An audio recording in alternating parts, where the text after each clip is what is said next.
At what point did you say, I don't want to die? It was a result. I mean, I basically was thinking about this problem for 10 years. And so what I was trying to do is I've read a lot of biographies, and I think it's pretty cool when you read back in time and you see people who are able to identify like peak aspiration of that moment.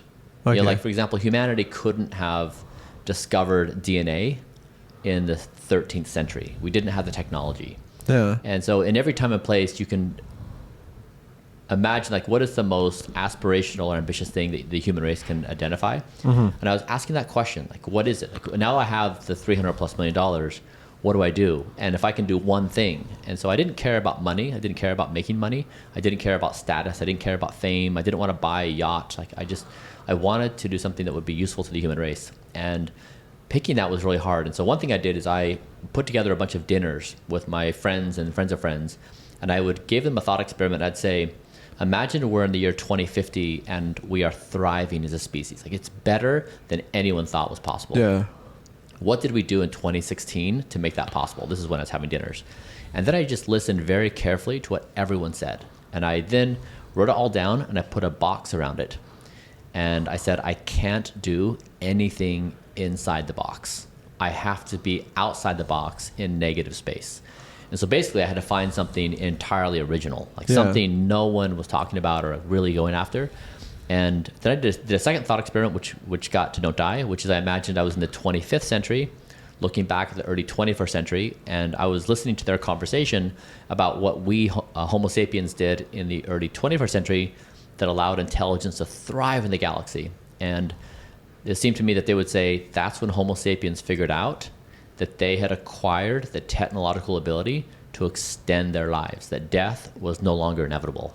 And that's what allowed the species to to basically move into this next stage of evolution and reimagine who we are as a species. Yeah. Now, an honest question. Do you think you're going to die? No. So I guess there's like two answers to that. One, do I expect to die? Yes, in the most ironic way possible. So the universe speaks in irony. So I'm probably going to die by getting hit by a bus, or choking on a pill, or like something really silly. Like I'm basically gonna die trying to do something to not die. That's just because that's how things work, right? Yeah. I mean, like what else do we expect? Yeah. So I fully expect that. Also, I don't expect to die.